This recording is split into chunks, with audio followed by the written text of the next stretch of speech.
ለክስ የቀረበን አንድ ግጥም ላሰማችሁ። ግጥሙ እኔ ላይ ለተገጠመ ምላሽ የተሰጠ ነው። እያንዳንዱ እፎይ የሚባለው ይሄ አስቀያሚ ሰው የኛን ውዱ ነብይ በክፉ ያነሳው እስር ቤት መግባቱም ማሻአላ ነው።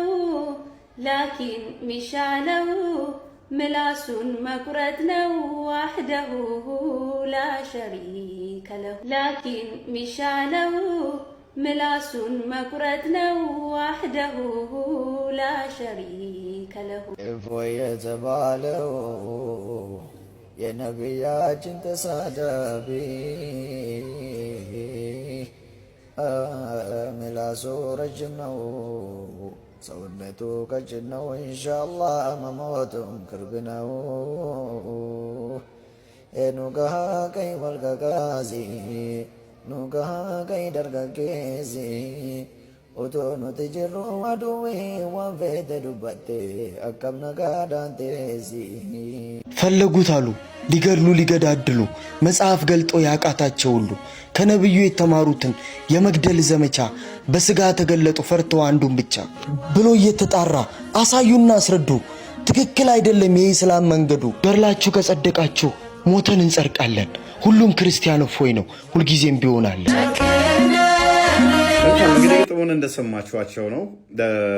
ሙስሊሞች እንግዲህ እኛ ብቻ እንተች እናንተ እኛን እንዳነኩ መጽሐፋችንን ካነበባችሁ የሰደባችሁን ይመስለናል ብለው አምነዋል ማለት ነው። መጽሐፍቶቻቸው ስድብ ይመስላቸዋል እኛ ስናነብባቸው፣ ምክንያቱም ብዙ አሳፋሪና አስነዋሪ ነገሮችን ስለያዙ ማለት ነው። የመጀመሪያው ክሱ ምንድነው? እሱ እፎይ እንዲገደል ማንም ሙስሊም ቅስቀሳ አላደረገበትም የሚል ነው። በግጥሞቹ ላይ እንደሰማችሁ ምላሱ መቆረጥ አለበት፣ መሞት አለበት፣ መገደል አለበት የሚል ነው። ይሄ ግጥሙን ያሰማዋችሁ ግጥሙ በግጥም ምላሽ ስለተሰጠ ነው። ከዛ በዘለለ ግን ቤቴ ድረስ መጥተው አታክ እንዳደረጉኝ የሚታወቅ ነው።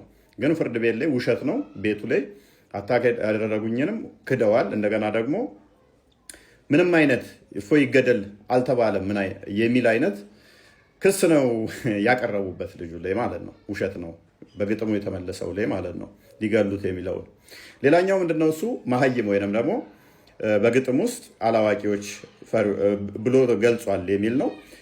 ቁርአናችሁን አለማንበባችሁ የሚያሳይ ነው። ሱራ 62 ላይ ቁጥር 2 ላይ እንደዚህ ይላል፣ እርሱ ያ በመሀይሞቹ ውስጥ አንቀጾቹን ቁርአንን በእነርሱ ላይ የሚያነብላቸው ነው ይላል። በመሀይሞቹ የተባለው ቁርአን የሚነበብላችሁ እናንተ ናችሁ፣ ለእኛ አይደለም። ስለዚህ መሀይሞች ተብላችሁ የተገለጣችሁት ሙስሊሞች ናችሁ። ስለዚህ ቁርአናችሁን ቀዳችሁ እስካልጣላችሁ ድረስ መሀይም ተባልን ብላችሁ መከፋት የለባችሁም። በተመሳሳይ ሳሂህ ቡኻሪ 19:13 ላይ እንደዚህ ብሏል ነብያችሁ፣ the prophet said we are an illiterate nation we neither write nor accounts እኛ መሀይም ወይንም ያልተማርን ህዝቦች ነን፣ መጽሐፍም ሆነ ማንበብ መቁጠር የማንችል ብሎ ተናግሯል።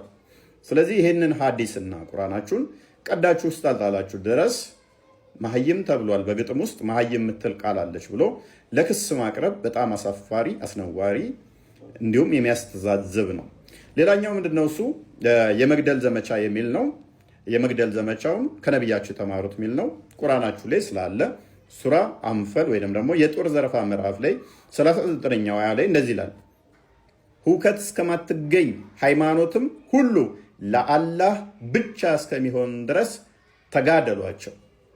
የመግደል ዘመቻ ብሎ የተናገረው ይህንን ነው። ሃይማኖት ለአላህ ብቻ ሙስሊም ብቻ እስኪቀር ድረስ ተጋደሏቸው ብሎ ታዟል። ያለፈ አይደለም፣ እስከ መጨረሻ ድረስ አንድ ሃይማኖት እስኪሆን ድረስ ተጋደሏቸው ነው የሚለው። በተመሳሳይ ሳሂህ ሙስሊም 21 ላይ ነብዩ ምን ብሏል? ሰዎች በአላህ እስኪያምኑ ድረስ በእኔም ነብይነት እስኪያምኑ ድረስ እንድጋደል ታዝዣለሁ።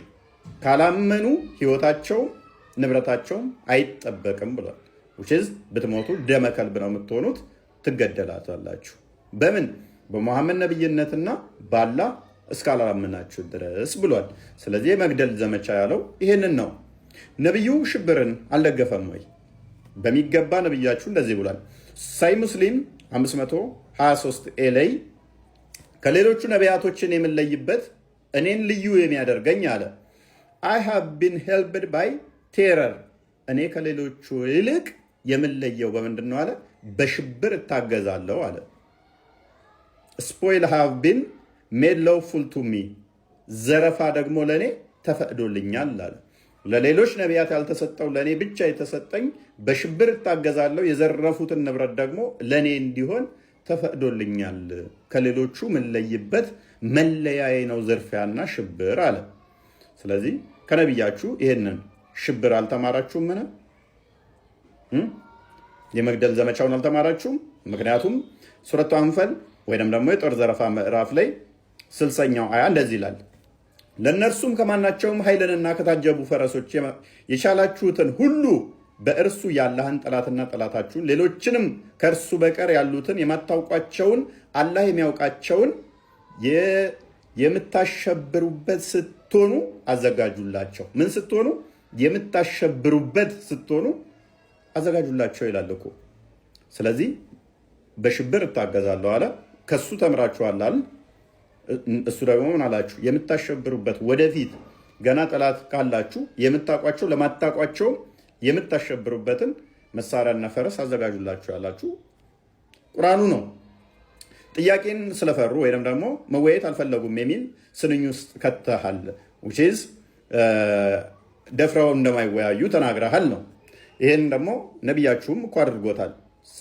ሱራ አል ኢምራን ላይ 61ኛው አያ ላይ ስለ ኢሳ ሲከራከሩት ምንድን ነው ያለው? እንረጋገም ነው ያለው። ከመከራከር ይልቅ እንረጋገም ነው ያለው።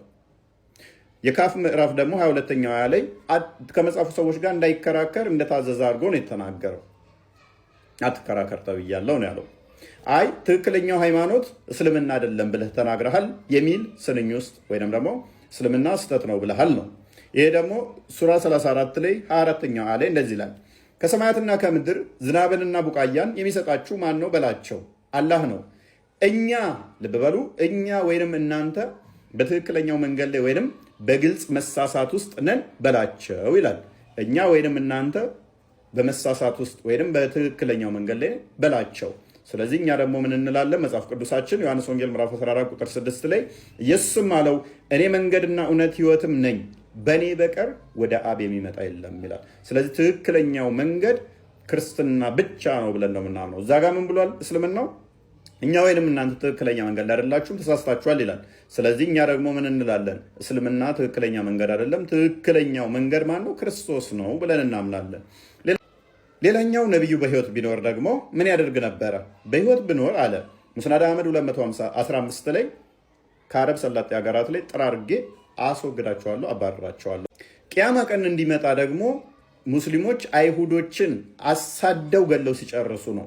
አይሁዱ ድንጋይ ሰርና ዛፍ ሰር እንኳን ቢደበቅ ዛፉና ድንጋዩ እና ከኋላ የተደበቀ አይሁድ አለ ግደለው ይላል ብሎ ተናግሯል። ይኸው ሐዲሱ። ስለዚህ ከዚህ ጋር በተያያዘ ለማፈን ስለሞከሩ ምናልባትም በመጽሐፍ እመጣበታለሁ ማለት ነው። ይህንን ነገር ማያረጉት ከሆነ እንደዚህ ፖለቲካ እየሰሩ የሚቀጥፉና የሚዋሹ የሚክዱ ከሆነ ይህንን ያደረጉትን ሁሉ ዶክመንተር አድርጌ እንዲሁም ደግሞ የተፈጸሙትን ነገሮች እያንዳንዱ በፊልም መልኩ ወይም ደግሞ ከፍተኛ ዶክመንተሪ እንዲሰራበትም አድርገዋለሁ። ፕላስ ደግሞ በመጽሐፍ ልመጣበት እችላለሁ ማለት ነው። ስለዚህ ብትጠነቀቁ ይሻላችኋል። የሐሰት ፕሮፓጋንዳ በእኔ ዙሪያ ያሉትን ሰዎች በመክሰስና በማስፈራራት እውነትን ለመቅበር፣ ለማታለል፣ ለማጭበርበር የምትሞክሩትን ብታቆሙ ይሻላችኋል። መጽሐፍቶቻችሁ ላይ ያሉ ናቸው ማለት ነው።